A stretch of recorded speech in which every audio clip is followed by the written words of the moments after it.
हा केक माझ्या सर्वात आवडत्या कस्टमरचा केक आहे. सो तिचा केक असला की मला कुठलाही टेन्शन राहत नाही. मी स्वतःच्या मनाने त्या केकवर काहीही क्रिएटिव्हिटी करू शकते. सो त्यातलाच हा एक केक आहे जी माझी सर्वात फेवरेट कस्टमर आहे.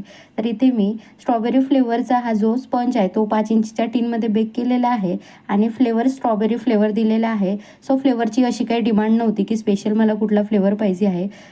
फ्लेवरसुद्धा केकचा मला चूज करायचं होतं, तर त्यामुळे मी स्ट्रॉबेरी फ्लेवर हा चूज केलं, कारण याची टेस्टसुद्धा खूप छान असते.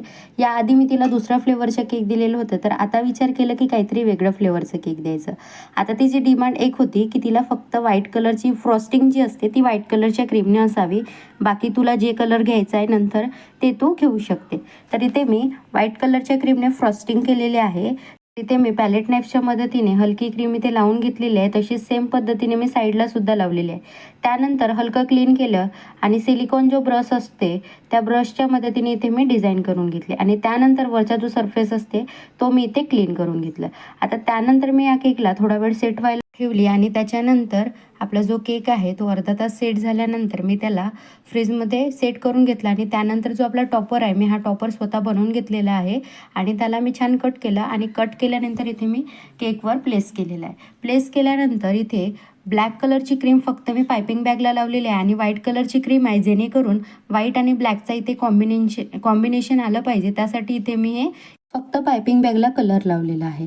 त्यानंतर आपला हा लिप नोझल आहे, तर लिप नोझलच्या मदतीने हलकं वर प्रेस करत मी इथे ही डिझाईन करत आहे. सो नोझलची मूवमेंट तुम्ही पाहू शकतात आणि इथे मी जो आपल्याला फ्रॉकची जे डिझाईन करायची होती तर मी इथे एक लाईन आखून घेतलेली आहे. तुम्ही एकतर टूथपिकच्या मदतीने करून घ्यायचं ते तिथे आणि हळूहळू जशी आपली लाईन तिथे ड्रॉ केलेली आहे त्या लाईनच्या हिशोबाने इथे आपल्याला जी डिझाईन आहे ती डिझाईन इथे करून घ्यायची आहे.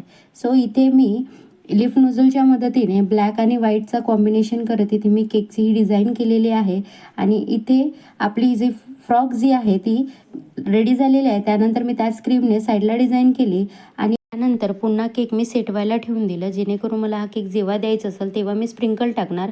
जर आपण आधी स्प्रिंकल टाकलं आणि फ्रीजमध्ये जर केक ठेवून दिलं तर ते मेल्ट होते. त्याच्यामुळे आपल्याला जेव्हा केक द्यायचा आहे तेव्हाचे स्प्रिंकल टाकून घ्यायचे. तर त्यानंतर इथे मी जेव्हा मला केक द्यायचं होतं तेव्हा मी ते काही स्प्रिंकल टाकलेले आहे. मल्टी कलर जे असतात ते मल्टी कलरचे इथे मी स्प्रिंकल टाकलेले आहे आणि काही मोती टाकलेले आहे आणि काही गोल्डन कलरचे स्प्रिंकल टाकले. तर इथे आपली नवीन केकची डिझाईन रेडी झालेली आहे. तुम्हाला कशी वाटली ते कमेंटमध्ये सांगा. आवडल्यास लाईक करा, शेअर करा, सबस्क्राईब करा आणि असेच नवनवीन व्हिडिओ